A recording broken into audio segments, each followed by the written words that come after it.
সুপ্রিয় শিক্ষার্থীবৃন্দ, তো আসসালামু আলাইকুম। রসায়ন অনলাইন ক্লাসের ধারাবাহিকতায় আজকে অষ্টম ক্লাস। নেটওয়ার্কের ত্রুটির কারণে ক্লাস কয়েক মিনিট বিলম্ব হয়েছে, এই জন্য আমি দুঃখিত। আশা করি তোমরা ক্লাসের জন্য প্রস্তুত আছো। রসায়ন প্রথম অধ্যায়ের অনেকগুলো কন্টেন্ট, সেই কন্টেন্টগুলা আমি চেষ্টা করেছি তোমাদেরকে ভালোভাবে বোঝানোর জন্য, উপস্থাপন করার জন্য। যদিও এটি অনলাইন ক্লাস, তারপরও আমি যথাসাধ্য চেষ্টা করেছি তোমাদের বিষয়গুলো পরিষ্কার করানোর জন্য। আজকে আমি উপস্থাপনায় আছি Mohammad Ashfaqul Ashikin, instructor nontech, Rajshahi polytechnic institute. আজকে যে বিষয়গুলো নিয়ে তোমাদের সাথে আলোচনা করব, সেই আলোচ্য সূচি হচ্ছে তুল্যভর ও গ্রাম তুল্যভর, অ্যাভোগাড্রোর সংখ্যা, মোল ও মোলার আয়তন সম্পর্কিত কিছু গুরুত্বপূর্ণ আলোচনা। এবার আমরা আলোচনায় চলে আসি। তুল্যভর ও গ্রাম তুল্যভর। তুল্যভরের সংজ্ঞায় আমরা দেখতেছি যে কোনো মৌলের যত ভাগ ভরের মধ্যে 1 ভাগ ভরের হাইড্রোজেন বা 8 ভাগ ভরের অক্সিজেন বা 35.5 ভাগ ভরের ক্লোরিন বা 23 ভাগ ভরের সোডিয়ামের সাথে যুক্ত হতে পারে, অথবা কোনো যৌগ হতে ওই মৌলকে উল্লেখিত পরিমাণে প্রতিস্থাপন করতে পারে, মৌলটির ভর প্রকাশক সেই সংখ্যাকে এর রাসায়নিক তুল্যাঙ্ক বা তুল্যভর বলা হয়। অর্থাৎ এখানে ভরের সাথে সম্পর্কিত বিষয়টা, যে আমরা জানি যে হাইড্রোজেন যে পরমাণু, তার অতি সূক্ষ্মভাবে যদি আমরা ভর ধরি তাহলে এখানে 1.008 হয়, কিন্তু আমরা সাধারণভাবে বা ব্যবহারের হিসাবের সহজীকরণের জন্য আমরা হাইড্রোজেনের ভরকে 1 বলেই ধরি, এই জন্য এখানে 1 ধরা হয়েছে। অর্থাৎ এক পরমাণু হাইড্রোজেনের যে ভর, সেই ভরের সাথে সম্পর্কিত অন্য কোনো মৌলের যে ভর তার সাথে যুক্ত হতে পারবে, সেই পরিমাণ ভরটাই হচ্ছে তার রাসায়নিক তুল্যাঙ্ক বা তুল্যভর। মৌলের তুল্যভরের যে সমীকরণ, সেই সমীকরণে বলা হয়েছে যে মৌলের ভর ইন্টু 1 ভাগ হচ্ছে মৌলের সাথে সংযুক্ত বা প্রতিস্থাপিত হাইড্রোজেনের ভর। অর্থাৎ মৌলের যে ভর থাকবে, সেই ভরকে হাইড্রোজেনের যতটুকু ভর সংযুক্ত থাকবে ওই যৌগের ভিতরে বা অন্য কোনো যৌগ হতে প্রতিস্থাপন করতে পারবে, সেই সংখ্যা, এটা একটা সংখ্যা, এর কোনো এখানে একক নেই। তাহলে তুল্যভর সমান সমান মৌলের ভর ইন্টু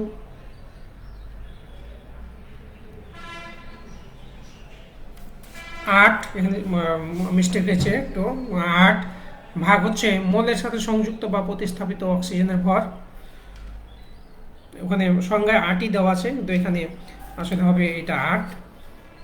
তাহলে মৌলের সাথে সংযুক্ত বা প্রতিস্থাপিত অক্সিজেনের ভর। আবার যদি ক্লোরিনের সাথে হিসাব করি তখন এখানে 35.5, এখানে মৌলের সাথে সংযুক্ত বা প্রতিস্থাপিত ক্লোরিনের ভর। অর্থাৎ যে মৌলের পরমাণু সংযুক্ত থাকবে তার সাথে এটা ভরটা হিসাব করার জন্য সরাসরি তার সাথে হিসাব করা হয়। যদি সেই পরমাণুগুলো না থাকে তাহলে এর সমতুল্য পরিমাণ অন্য যে কোনো সক্রিয় পরমাণুর ভর দিয়েও এটা বের করা যায়। তো বোঝার সুবিধার জন্য আমরা এখানে 4টা মৌলের ভরকে ধরা হয়েছে। একটা হলো হাইড্রোজেন, অক্সিজেন, সোডিয়াম, ক্লোরিন। এখানে মৌলের তুল্যভর এখানে 23, অর্থাৎ এখানে আমরা জানি সোডিয়ামের পারমাণবিক ভর 23। তাহলে মৌলের সাথে যুক্ত বা প্রতিস্থাপিত সোডিয়ামের ভর। এই সোডিয়ামের ভর আমরা জানি 23। এখন আমরা যদি একটা বিক্রিয়া দেখি যে এখানে কপার সালফিউরিক অ্যাসিডের সাথে বিক্রিয়া করে কপার সালফেট, সালফার ডাইঅক্সাইড ও পানি উৎপন্ন হয়েছে। যেহেতু এটা ভর হিসাবেই আমাদের হিসাবটা করতে হবে, সেই জন্য এখানে কপারের ভর আমরা জানি যে 63.5, আর হাইড্রোজেনের একটা হাইড্রোজেনের ভর 1, দুইটা আছে এই জন্য ইন্টু 2, প্লাস হলো সালফারের ভর 32, প্লাস হলো অক্সিজেনের ভর 16, চারটা আছে। তো এখানে আমরা যদি দেখি যে এই কপারের 63.5 ভাগ ভর, সালফিউরিক অ্যাসিডের ভিতরে যে হাইড্রোজেন আছে 2 ভাগ ভরের হাইড্রোজেন, এই 2 ভাগ ভরের হাইড্রোজেনকে সে সরাই দিয়েছে। ভর হিসাবে যদি আমি দেখি তাহলে 63.5 ভাগ ভরের কপার 2 ভাগ ভরের হাইড্রোজেনকে সে প্রতিস্থাপন করতে পেরেছে। আমাদের প্রতিস্থাপনের একটা ইয়া ছিল। তো এখন এই 2 ভাগ ভরের হাইড্রোজেনকে প্রতিস্থাপন করেছে কতটুকু? 63.5 ভাগ ভরের কপার। তাহলে 1 ভাগ ভরের যদি হাইড্রোজেন প্রতিস্থাপন করতে হয়, অর্থাৎ যা আছে এখানে ছিল 2 ভাগ, তার অর্ধেক হলো 1 ভাগ ভরের হাইড্রোজেনকে প্রতিস্থাপন করতে নিশ্চয় কপারেরও অর্ধেক এই পরিমাণ লাগবে। তাহলে এই কপারের তুল্য ভর, কারণ সংজ্ঞায় বলা হয়েছে যে 1 ভাগ ভরের কোনো মৌলের যত ভাগ ভর 1 ভাগ ভরের হাইড্রোজেনকে প্রতিস্থাপন করবে, তাহলে 1 ভাগ ভরের হাইড্রোজেনকে প্রতিস্থাপন করতে নিশ্চয় কপার কম লাগবে, অর্ধেক লাগবে। যেহেতু 63.5 ভাগ ভরের কপার 63.5 ভাগ ভরের কপার 2 ভাগ ভরের হাইড্রোজেনকে প্রতিস্থাপন করেছে, সেহেতু 63.5 ভাগ 2 অর্থাৎ 31.75 ভাগ ভরের কপার 1 ভাগ ভরের হাইড্রোজেনকে প্রতিস্থাপন করতে পারবে। অর্থাৎ এখানে এর হচ্ছে তুল্য ভর 31.5 গ্রাম হবে না এখানে, কিন্তু এটা হলো সংখ্যা। সহজভাবে যদি বলতে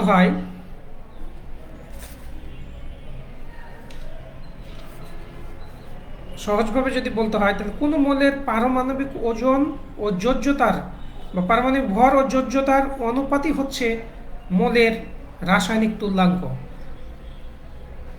তুল্যাঙ্ক। এখানে আমরা জানি যে কপারের 2 যোজনী, এই 2 যোজনী যেহেতু 2, সেহেতু একে 2 দা ভাগ করলে, ভরকে 2 দা ভাগ করলে কিন্তু এর রাসায়নিক তুল্যাঙ্ক পাওয়া যায়। এবার যৌগের তুল্যভর, আমরা তো মৌলের তুল্যভর করলাম, এরকম অ্যাসিডের তুল্যভর আছে, ক্ষারকের তুল্যভর আছে, লবণের তুল্যভর আছে, বিভিন্নভাবে সংজ্ঞায়িত করা যায়। তা আমরাও ব্যাপক আসলে পড়তে গেলে কিছু তোমাদের অনেক কিছু মনে রাখা অসুবিধা হবে এবং অত প্রয়োজনও নেই। এই জন্য আমরা মৌলের এবং যৌগের তুল্যভরটাই আলোচনা করেছি। যৌগের তুল্যভরের ক্ষেত্রে আমরা দেখছি কোনো যৌগের যত ভাগ ভরের মধ্যে 1 ভাগ ভরের হাইড্রোজেন বা 8 ভাগ ভরের অক্সিজেন বা 35.5 ভাগ ভরের ক্লোরিন বা 23 ভাগ ভরের সোডিয়াম বা সমতুল কোনো সক্রিয় মৌল বিদ্যমান থাকে, অর্থাৎ এখানে সংযুক্ত থাকে, এখানে প্রতিস্থাপন বা যুক্ত হওয়ার কথা বলেনি, একটা যৌগের ভিতরেই থাকবে এই পরিমাণ, অর্থাৎ যে পরিমাণ ভরের কথা আগে বলা হয়েছে সেই পরিমাণ ভর কোনো যৌগের মধ্যে বিদ্যমান থাকবে। অর্থাৎ আণবিক ভর যতই হোক না কেন, সেই আণবিক ভরের মধ্যে যতটুকুর মধ্যে এই পরিমাণ এই মৌলের পদার্থগুলো যুক্ত থাকবে, সেই ভর প্রকাশক সংখ্যাকে এর রাসায়নিক তুল্যাঙ্ক বা তুল্য ভর বলে। আমরা একটু উদাহরণে আসি।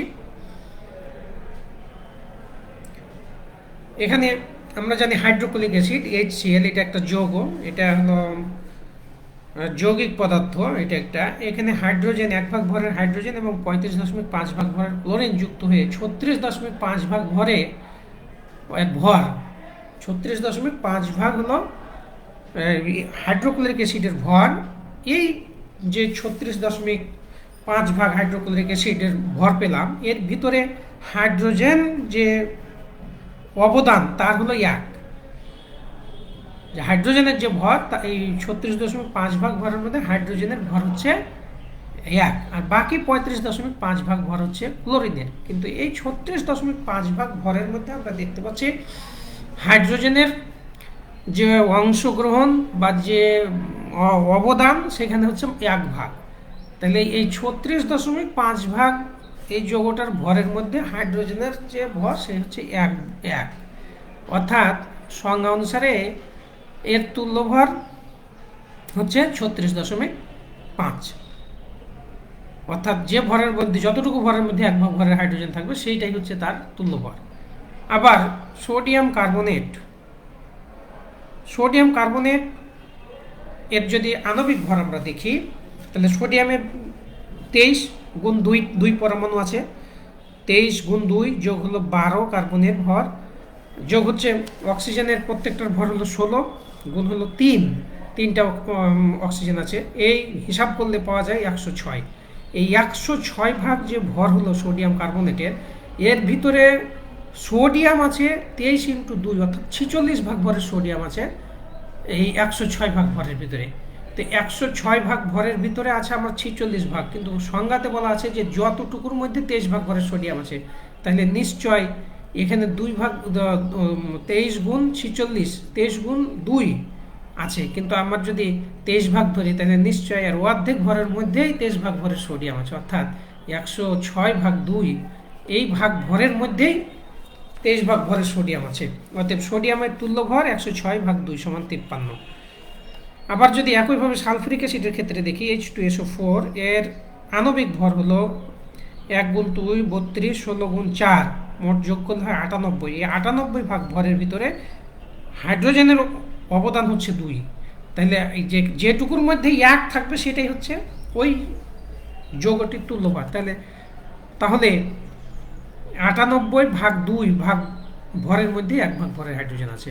নিশ্চয়ই আমরা এই উদাহরণগুলো থেকে বুঝতে পেরেছি যে এই তুল্য ভর বা তুল্যাঙ্ক সমতুল করতে হয় এই সব মৌলের সাথে, এইসব মৌলের যে পারমাণবিক ভর এগুলোর সাথে সমতুল করে এইটা নির্ণয় করতে হয়। গ্রাম তুল্য ভর খুবই সহজ কথা, যে এই তুল্য ভরটা একটা সংখ্যা ছিল, আর গ্রাম তুল্য ভরটা এই সংখ্যার সাথে যখন আমি গ্রাম দিব, অর্থাৎ গ্রামে প্রকাশ করব, একক যখন আমি গ্রাম হবে এই সংখ্যাটার, তখনই সেটা হলো গ্রাম তুল্য ভর। গ্রামে প্রকাশিত তুল্য ভরকে গ্রাম তুল্য ভর বলে। আমরা এর আগে বের করলাম যে তুল্য ভর, এই হাইড্রোক্লোরিক অ্যাসিড এর তুল্য ভর ছিল 36.5, তাই এর যদি গ্রাম তুল্য ভর হয় তাহলে এই সংখ্যাটার সাথে শুধু গ্রাম সংযুক্ত করতে হবে, অর্থাৎ গ্রামে প্রকাশিত, গ্রাম এককে লিখিত হয় যেই সংখ্যাটা তুল্য ভরের যে সংখ্যা, সেটাই হচ্ছে গ্রাম তুল্য ভর। হাইড্রোক্লোরিক অ্যাসিডের গ্রাম তুল্য ভর 36.5 গ্রাম। সোডিয়াম কার্বনেটের গ্রাম তুল্য ভর 53 গ্রাম, অর্থাৎ এর আগে আমি তুল্য ভর বের করেছিলাম শুধু 53, তখন একক ছিল না, ওটা একটা সংখ্যা, আর যখন গ্রাম তুল্য ভর হবে তখন এর এককটা হবে গ্রামে। সালফিউরিক অ্যাসিডের গ্রাম তুল্য ভর 49 গ্রাম। তাহলে তুল্য ভর এবং গ্রাম তুল্য ভর আমরা বুঝলাম। এবার অ্যাভোগাড্রোর সংখ্যা খুবই একটা গুরুত্বপূর্ণ বিষয়। এগুলো আমরা অনেক ছোট ক্লাস থেকেও, অনেক নিচের ক্লাস থেকেও, অনেক আগের ক্লাস থেকেও আমরা এগুলো দেখে আসছি, পড়ে আসছি, শুনে আসছি। আবার একটু আমরা ভালো করে বুঝব। অ্যাভোগাড্রোর সংখ্যা, অ্যাভোগাড্রোর সূত্র অনুযায়ী স্থির তাপমাত্রা ও চাপে সম আয়তনের সকল গ্যাসে সমান সংখ্যক অণু থাকে। আমরা জানি এর প্রকল্পে যে এরকমই, যে তাপমাত্রা এবং চাপ যদি এবং আয়তন যদি চেঞ্জ না হয়, একই পরিমাণ থাকে, তাহলে যে কোনো গ্যাসই আমরা দেই না কেন সেখানে অণুর সংখ্যা কোনো চেঞ্জ হবে না। সেই গ্যাস মৌলিক না যৌগিক সেটা কিন্তু বিষয় না। বিষয় হলো যে তাপমাত্রা এবং চাপ এবং আয়তন, অর্থাৎ জায়গার পরিমাণ যদি যেটুকুতে গ্যাস থাকবে, গ্যাসাধার যদি একই হয়, ভলিউম যদি একই হয়, আয়তন যদি একই হয়, তাহলে অণুর সংখ্যাটাও সমান থাকবে, তাতে যে কোনো গ্যাস প্রবেশ করায় না কেন। স্থির তাপমাত্রা ও চাপে সকল গ্যাসের মোলার আয়তন সমান। 1 মোল পরিমাণ যে গ্যাসের আয়তন সেটাকে বলা হয় মোলার আয়তন, এর আয়তনও কিন্তু সমান হয়। এই দুটি সূত্র ও সিদ্ধান্তকে সংযুক্ত করে বলা যায় যে স্থির তাপমাত্রা ও চাপে যে কোনো গ্যাসের 1 মোলে সমান সংখ্যক অণু থাকে, প্রত্যেক গ্যাসেরই সমান সংখ্যক অণু থাকে। যেহেতু তাপমাত্রা ও চাপের হ্রাস ব্যতীত অণুর সংখ্যা বাড়ে না বা কমে না, সেহেতু সকল গ্যাসের 1 মোল পরিমাণে অণুর সংখ্যা সমান। এ সকল গ্যাসকে শীতল করলে তারা প্রথমে তরল এবং পরে কঠিন পদার্থে পরিণত হয়, কিন্তু অণুর সংখ্যার হ্রাস বৃদ্ধি হবে না। সুতরাং সকল পদার্থের গ্যাসীয় বা কঠিন বা তরল যাই হোক না কেন এক মোল পরিমাণে নির্দিষ্ট সংখ্যক অণু থাকে। এই সংখ্যাকে অ্যাভোগাড্রোর সংখ্যা বলা হয়। অর্থাৎ এক মোল পরিমাণ যে কোনো গ্যাসে একই সংখ্যক অণু থাকে এবং এই সংখ্যাটা হল স্থির ধ্রুবক একটা সংখ্যা। একে এ দ্বারা চিহ্নিত করা হয়। এই ধ্রুবক সংখ্যাকে অ্যাভোগাড্রোর ধ্রুবক বলা হয় এবং এই ধ্রুবক সংখ্যার মান হচ্ছে 6.023 × 10⁻23। এইটা পাওয়া গেছে বা এইটা ফিক্সড একটা ধ্রুবক মান যে কোনো গ্যাসের এক মোল আমরা আর একটু পরে পড়ব। মোল হচ্ছে গ্রাম আণবিক ভর পরিমাণটাই হচ্ছে কোনো পদার্থের এক মোল বলতে আমরা বুঝি যে গ্রাম আণবিক ভর পরিমাণ হচ্ছে পদার্থের এক মোল। গ্রাম আণবিক যে পরিমাণ সেটাই হচ্ছে পদার্থের মোল। তো এই এক মোলে যে অণুর সংখ্যা সেই অণুর সংখ্যাটা হচ্ছে 6.023 × 10⁻23। এই সংখ্যক অণু পরমাণু বা আয়ন থাকে এক মোলে। মোল এটা পদার্থের পরিমাপের আন্তর্জাতিক একটা একক মোল ব্যবহার করা হয়। এক মোল পদার্থ বা এক মোল কণা বলতে আমরা বুঝাই যে 6.023। অতি সূক্ষ্মভাবে এখানে মানটা বসা হয়েছে 6.221407 × 10⁻23। আমরা মনে রাখার জন্য এটাকে রাউন্ড অফ করতে যদি একটু ছোট করতে হয় সেক্ষেত্রে 6.023 × 10⁻23। এত সংখ্যক যে কণা সেই কণাটাই হচ্ছে যে পরিমাণ পদার্থের মধ্যে থাকে সেটাই হচ্ছে মোল। পরমাণু অণু আয়ন যে কোনো ক্ষেত্রে এটা হতে পারে, ইলেকট্রনও হতে পারে, অথবা যে এক মোল ইলেকট্রন, এক মোল পরমাণু পদার্থ, এক মোল পরিমাণু অণু, এক মোল আয়ন কোনো পদার্থের, সেইটা হলো এই সংখ্যাটা ফিক্সড ধ্রুবক একটা সংখ্যা। এক মোল পানি মানে হলো এত, মানে এক মোল পানি অর্থাৎ আমরা বুঝি মোল কথাটা সহজ করে যদি বলি আমরা তাহলে সেটা হলো গ্রাম আণবিক ভর। গ্রাম আণবিক যে ভর আমরা জানি পানির ভর হলো 18, তাই এর সাথে যদি গ্রাম সংযুক্ত করি তাহলে 18 গ্রাম। তাহলে 18 গ্রাম পানির ভিতরে এতটি অণু আছে। কতটি? 6.023 × 10⁻23 এই সংখ্যক অণু আছে। অর্থাৎ এক অণুর ভর, এক অণু যে পানি বা এক মোল পানিতে এত সংখ্যক অণু আছে। এক মোল পানি মানে হলো 18 গ্রাম, অর্থাৎ 18 গ্রাম পানিতে এত সংখ্যক অণু আছে, অ্যাভোগাড্রো সংখ্যা অণু আছে। তাহলে আমরা মোল বুঝলাম। মোল সংখ্যা একে এন দ্বারা প্রকাশ করা হয়। পদার্থটার গ্রাম এককে প্রকাশিত ভর আর হলো পদার্থটার আণবিক ভর। যদি 36 গ্রাম পানি হয় তাহলে ওপরে হয়ে গেল 36 গ্রাম। এখন 36 গ্রাম পানির যদি মোল বের করি তাহলে ওপরে হবে 36 আর নিচে হবে পদার্থ, অর্থাৎ পানির আণবিক ভর 18। তাহলে 36/18 = 2। তো মোল সংখ্যা 2। 36 গ্রাম পানির মোল সংখ্যা কত? 2। এভাবে আমরা বের করতে পারি। এটা অঙ্ক করার ক্ষেত্রে, হিসাব করার ক্ষেত্রে আমাদের প্রয়োজন লাগে যে মোল সংখ্যা হলো আণবিক মোট ভর ভাগ হলো আণবিক ভর। ওই পদার্থটার যে মোট ভর কত গ্রামে প্রকাশিত মোট ভর ভাগ হলো পদার্থটার আণবিক ভর। এটা যদি আমরা বের করি তাহলে এখানে মোল সংখ্যাটা আমাদের পাওয়া যাবে। ওই পরিমাণ পদার্থে তার কত মোল আছে একটা গ্রাম উল্লেখ করে দিল যে এই পরিমাণ পদার্থে কত মোল এককে যখন হিসাব করবো তখন আণবিক ভর দ্বারা আমরা ভাগ করলেই মোল সংখ্যা। এখানে 66 গ্রাম এর মোল সংখ্যা এখানে আসলে একটু অসম্পূর্ণ রয়েছে। 66 গ্রাম কার্বন ডাইঅক্সাইড। আমরা জানি যে কার্বন ডাইঅক্সাইড CO2 যেটা, সেটা হলো এখানে 66 গ্রাম কার্বন ডাইঅক্সাইড। এখানে কার্বন ডাইঅক্সাইড হবে কার্বন 12 যোগ হলো 16 গুণ 2 অর্থাৎ 12 যোগ 32। এটা মিলে হয় 12 যোগ 32 সমান হলো 44। এই 44 এখানে আসলে কার্বন ডাইঅক্সাইড হবে, এই জায়গাটা একটু ছুটে গেছে আমার লিখতে। 66 গ্রাম কার্বন ডাইঅক্সাইডের মোল সংখ্যা হলো তাহলে 66, আর কার্বনের যে আণবিক ভর সেটা আমরা জানি 44, তাহলে এই 66/44 সমান হলো 1.5 মোল। মোলার আয়তন, মোলার আয়তন বলতে আমরা বুঝি যে কোনো পদার্থের 1 মোল পরিমাণ যে আয়তন দখল করে তাকে মোলার আয়তন বলে। প্রমাণ তাপমাত্রায় ও চাপে, প্রমাণ তাপমাত্রা 250, এখানে আমরা আসলে জানি 273 ডিগ্রি কেলভিনে হয় তাপমাত্রা, এবং চাপ হলো এক বায়ুমণ্ডলীয় চাপ বা হলো 760 mm/কে স্ট্যান্ডার্ড মান ধরা হয়। প্রমাণ তাপমাত্রা ও চাপ এসটিপি, স্ট্যান্ডার্ড টেম্পারেচার প্রেসার, নিশ্চয়ই জানো তোমরা যে এক বায়ুমণ্ডল চাপ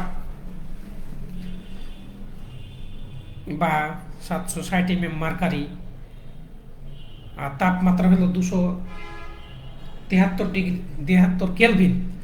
এই তাপমাত্রা এবং চাপে সকল গ্যাসের মোলার আয়তন অর্থাৎ 1 মোল পরিমাণ যে কোনো গ্যাসের আয়তন হবে 22.4 লিটার। প্রমাণ তাপমাত্রা চাপে 1 মোল হাইড্রোজেনের আয়তন হবে এত, অনুরূপভাবে 1 মোল অক্সিজেন, 1 মোল কার্বন ডাইঅক্সাইড, 1 মোল ক্লোরিন, যে কোনো গ্যাস, নাইট্রোজেন, অক্সিজেন, যে কোনো গ্যাস আমরা দেই না কেন এই গ্যাসের আয়তন হবে 22.4 লিটার প্রমাণ তাপমাত্রা এবং চাপে। তাহলে যে আয়তন দখল করে সেটাই হচ্ছে মোলার আয়তন।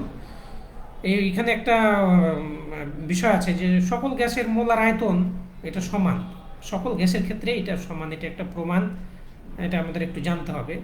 এখানে আমরা প্রমাণটা একটা বাষ্প ঘনত্বের মাধ্যমে, বাষ্প ঘনত্ব আমাদের জানতে হয় যে বাষ্প ঘনত্ব বলতে একই তাপমাত্রা ও চাপে কোনো গ্যাসের যে কোনো আয়তনের ভর ও সমায়তন হাইড্রোজেন গ্যাসের ভরের অনুপাতকে ওই গ্যাসের বাষ্প ঘনত্ব বলা হয়। অর্থাৎ যে কোনো আয়তনের ভর এবং সম আয়তন হাইড্রোজেনের যে ভর, সেই ভরের যে অনুপাত সেটা হলো বাষ্প ঘনত্ব। তাহলে ডি যদি বাষ্প ঘনত্ব ডি দ্বারা প্রকাশ করা হয় তাহলে গ্যাসটির যে কোনো আয়তনের ভর ভাগ হলো সম আয়তন হাইড্রোজেনের ভর। এখানে প্রমাণ তাপমাত্রায় চাপে যদি আমি ধরি এই সমীকরণটা, তাহলে এখানে পাওয়া যায় হাইড্রোজেনের ভর পাওয়া যায়, কারণ এবং আয়তন যদি আমি ফিক্সড করে নিই উপর আর নিচের ক্ষেত্রে 1 লিটার যদি ধরি আমি, যে গ্যাসটির যে কোনো আয়তন, এখন আমি যদি আয়তন উভয় ক্ষেত্রে সমান ধরি 1 লিটার, যে 1 লিটার গ্যাসের ভর ভাগ হলে 1 লিটার হাইড্রোজেনের ভর। এসটিপিতে, কারণ এসটিপিতে বা এনটিপিতে আমার 1 লিটার হাইড্রোজেনের ভর এটা স্থির ফিক্সড, এর মানটা হলো 0.089 গ্রাম। প্রমাণ তাপমাত্রায় চাপে 1 লিটার হাইড্রোজেন গ্যাসের ভর এত, তাহলে প্রমাণ তাপমাত্রায় চাপে 1 লিটার গ্যাসের ভর এটা যদি আমরা গুণ করি, তাহলে এই গ্যাসের ভরটাকে যদি বামে নিয়ে যাই তাহলে ডি আর হাইড্রোজেনের 1 লিটার ভর গুণ, অর্থাৎ 1 লিটার গ্যাসের ভর সমান সমান ডি বাষ্প ঘনত্ব ইন্টু 0.089, এটা একটা ফিক্সড সংখ্যা, যে এসটিপি বা এনটিপি বা প্রমাণ তাপমাত্রা হিসাবে 1 লিটার হাইড্রোজেন গ্যাসের ভর হচ্ছে 0.089 গ্রাম। তাহলে এখান থেকে ডি এর মানটা আমরা পেলাম যে তার বাষ্প ঘনত্ব যে ডি সেটা হচ্ছে 1 লিটার গ্যাসের ভরটা আমরা পেলাম যে ওর বাষ্প ঘনত্ব ইন্টু হলো 1 লিটার হাইড্রোজেনের ভর। আণবিক ভর এই ডি সমান সমান হচ্ছে, কিন্তু ডি এর সাথে যদি দ্বিগুণ করি তাহলে আণবিক ভর পাওয়া যায়। যে কোনো বাষ্প ঘনত্বের সাথে যদি 2 গুণ করা যায় তাহলে এর আণবিক ভর পাওয়া যায়। তাহলে ডি এর এখানে ডিকে যদি আমরা এম এ কনভার্ট করতে চাই তাহলে এম ভাগ ডি সমান সমান এম ভাগ 2 বা ডি গুণ 2 সমান এম। তাহলে এখন ডি এর জায়গায় যদি আমি এম বসাই তাহলে 2টা ভাগ করে বসাতে হবে, তাহলে ডি এর সমান হবে। তাহলে প্রমাণ তাপমাত্রা হিসাবে 1 লিটার গ্যাসের ভর হলো, ওই ডি এর জায়গায় লিখলাম m/2 ইন্টু 0.089 গ্রাম। প্রমাণ তাপমাত্রা হিসাবে m/2 ইন্টু এত গ্রাম গ্যাসের আয়তন 1 লিটার। এখন আমরা সমীকরণে আসলাম বা ঐকিক নিয়মে যেটা লিখলাম যে m/2 ইন্টু এত গ্রাম গ্যাসের আয়তন 1 লিটার, কিন্তু আমার বের করতে হবে মোলার আয়তন, মানে এম, যে গ্রাম আণবিক যে ভর, এই এম এর আয়তন আমার বের যদি করি তাহলে কিন্তু হয়ে যাবে, অর্থাৎ এম সমান সমান হবে এম গ্রাম গ্যাসের ভর, এটা কাটাকাটি করার পরে হবে 2 ভাগ এত, অর্থাৎ 22.4 লিটার। এটা প্রত্যেকটা গ্যাসের ক্ষেত্রেই তাই হবে, এখন আমরা যদি কিছু এই সম্পর্কিত অঙ্ক বা একটু সমস্যা দেখি যে 5 গ্রাম অক্সিজেন গ্যাসের মোলার আয়তন কত। তো 5 গ্রাম অক্সিজেন গ্যাসে মোলার আয়তন, এখানে এসটিপি বা এনটিপির কথাই বলা হয়েছে, যদি উল্লেখ না থাকে তাহলে অক্সিজেনের আণবিক ভর আমরা জানি 32, এর 1 মোল সমান 32 গ্রাম অক্সিজেন। তাহলে 32 গ্রাম অক্সিজেনের আয়তন অর্থাৎ 1 মোল মানে 32 গ্রামের আয়তন 22.4 লিটার। তাহলে এখানে আমরা 5 গ্রামের আয়তন বের করা সহজ, যে 32কে যদি 5 দেয় 22.4 লিটার, এই 22.4 লিটারকে যদি আমি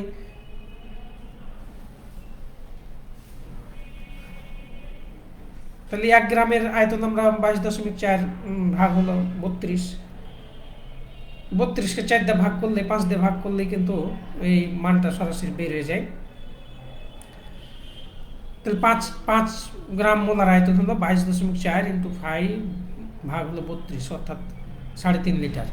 খুবই সহজ বিষয়, যে মোল পরিমাণ মানে তার আণবিক ভর পরিমাণ মানে এখানে অক্সিজেনের ক্ষেত্রে আণবিক ভর হলো 32 গ্রাম। 32 গ্রামের আয়তন হলো 22.4 লিটার। তাহলে 32 গ্রামের আয়তন যদি এই হয় তাহলে আমি 5 তো পারবোই সহজ ঐকিক নিয়মে, যে 32 গ্রামের আয়তন হলো 22.4 লিটার, অতএব 1 হলো 22.4 ভাগ 32 গুণ হলো 5। এটা খুবই সহজ। এই গেল মোলার আয়তন। আদর্শ তাপমাত্রা ও চাপে 1 লিটার কার্বন ডাইঅক্সাইড কতটি অণু থাকে? 1 লিটার কার্বন ডাইঅক্সাইড গ্যাসে কতটি অণু থাকে, একটা প্রবলেম। এটা সমাধানটা একটু দেখো, যে 1 লিটার কার্বন ডাইঅক্সাইড গ্যাসে আদর্শ তাপমাত্রা এবং চাপে 22.4 লিটার কার্বন ডাইঅক্সাইডে 22.4 লিটার, অর্থাৎ অণুর সংখ্যা আমরা জানি যে অ্যাভোগাড্রোর সংখ্যা 1 থাকবে। 1 মোল মানে কত লিটার? 1 মোল মানে 22.4 লিটার। 22.4 লিটারে 1 থাকবে 6.023 × 10⁻23, 023 × 10⁻20। তারপর চাপে এত লিটার, আদর্শ তাপমাত্রা চাপে এত লিটার গ্যাসে এতটি অণু থাকে। তাহলে এখানে 1 লিটারে এটাতে ভাগ করলেই তো হলো, যে 22.4 এই অ্যাভোগাড্রোর যে সংখ্যা, এই সংখ্যাটাকে আমি কয়টা ভাগ করব? এই 22.4 দিয়ে ভাগ করলে এই মানটা আসবে। একটা 10 আলাদা গুণ করে 60, এই 60কে 60 কাছাকাছি হবে, এটাতে ভাগ করলে এই সংখ্যাটা আমরা পাবো, আর একটা 10 গুণিতে কমে গেল। তাহলে 2.69 × 10⁻, এতটি অণু। এবার আমরা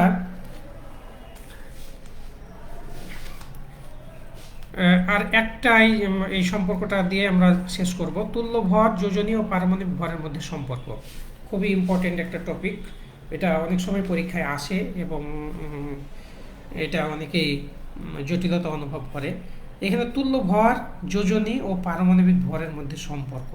তো যোজনী যখন আমরা পড়ি তখন সেখানে আমরা কিছু যে পরমাণু ছিল, এই পরমাণুর যোজনী ফিক্সড ধরেছিলাম, এবং এই যোজনী পরমাণুর সংখ্যাকে ভরে কনভার্ট করতে হয়, তাহলে এই তুল্য ভরের সাথে আর হিসাবটা আসে। এখন আমরা যদি ধরি ভি সংখ্যক হাইড্রোজেন পরমাণু, যখন কোনো এই সম্পর্ক নির্ণয় হয়, তো একটা যৌগ ধরতে হয়। একটা যৌগ ধরলাম, এই যৌগটা এক্স একটা যৌগ যদি হাইড্রোজেনের সাথে যুক্ত হয় তাহলে তার সংকেতটা হবে এইচ এক্স যদি হয়, তো এখানে যোজনী কিন্তু দেওয়া নাই, এটা সংযুক্তিটা আমি লিখলাম যে দুইটা পরমাণু, দুইটা যৌগের পরমাণু, দুইটা মোলের পরমাণু যুক্ত হয়ে একটা হাইড্রোজেনের সাথে এক্স একটা মোলের পরমাণু যুক্ত হয়ে যদি একটা যৌগ গঠন করে, তাহলে এইচ ইন্টু এক্স হয়। তো এইচ ইন্টু এক্স, এখানে যদি এক্সের যোজনী যদি ভি হয়, এক্সের যোজনী ভি হয়, তাহলে আমাদের যে প্রকৃত যে সংকেতটা হবে, সেই সংকেতটা হবে এইচ ভি, নিচে ভি ইন্টু এক্স। অর্থাৎ আমরা যেমন পানি লিখি H2O, এখানে অক্সিজেন যুক্ত হয়েছিল, এই অক্সিজেন যোজনী 2 ছিল, এই জন্য হাইড্রোজেনের নিচে আমরা 2 দিয়েছিলাম H2O। তাহলে এখন এইচ আর এক্স মিলে যদি একটা মল হয় না, একটা যৌগ গঠন হয়, এবং এক্সের যোজনী যদি ভি হয়, তাহলে এই সংকেতটা হবে আসলে এইচ ভি এক্স। এখন এইচ ভি এক্স এর মধ্যে হাইড্রোজেনের ভর হচ্ছে 1 × ভি, আর এক্স এর ভর এ ধরলাম, তাহলে এর মোট ভর হলো ভি প্লাস এ। এই ভি প্লাস এ যে ভর হলো, এই ভিটা হলো হাইড্রোজেনের ভর, আর ছোট এটা হলো যে মৌলটা যুক্ত হয়েছে তার ভর।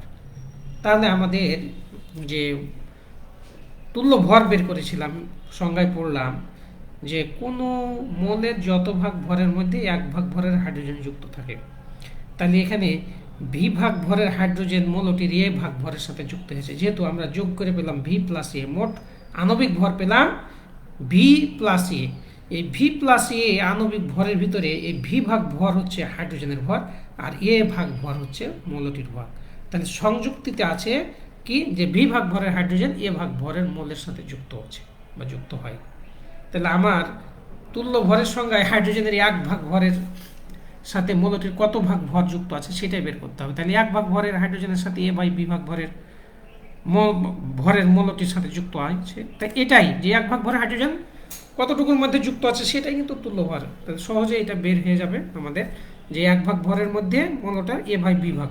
তাহলে তুল্য ভর ই দ্বারা সাধারণত ইকুইভ্যালেন্ট ওয়েট ই দ্বারা প্রকাশ করা হয়। এই ই সমান সমান এ বাই ভি, বা এ সমান সমান ই ইন্টু ভি, অর্থাৎ এ পারমাণবিক ভর মৌলটির পারমাণবিক ভর সমান সমান তুল্য ওজন ইন্টু যোজ্যতা। খুব ইম্পর্টেন্ট একটা সম্পর্ক এটা, তোমরা এই সম্পর্কটা মনে রাখার জন্য বারবার প্র্যাকটিস করবে। তোমাদের সবাইকে ধন্যবাদ এই ক্লাস উপভোগ করার জন্য, এবং এই যে যে টার্মগুলো আছে, ম্যাথমেটিক্যাল টার্ম, ইকুয়েশান, সমীকরণ, এগুলো বারবার একটু প্র্যাকটিস করতে হয়, লিখতে হয়, পড়ার পরে লিখতে হয়। কেমিস্ট্রির একটা বিষয় যে পড়ার পরে না লিখলে এটা মনে থাকে না। তো আশা করি তোমরা বুঝতে পেরেছো আমার এই আলোচনা থেকে। তোমরা চেষ্টা করবে, কোনো অসুবিধা হলে আমাকে জানাবে, বা আমি চেষ্টা করব তোমাদের আরও ভালোভাবে, বা কোনো জায়গায় যদি বুঝতে অসুবিধা হয় তোমরা ভালো মতো পড়বে। এই কোভিড পরিস্থিতিতে স্বাস্থ্যবিধি মেনে চলবে, অপ্রয়োজনে বাইরে বের হবে না, বের হলে সুরক্ষা সামগ্রী এবং যথাযথ নিয়ম মেনে তোমরা বাইরে যাবা যদি অতি প্রয়োজন হয়। সবাইকে ধন্যবাদ, ভালো থাকবে, আল্লাহ হাফেজ।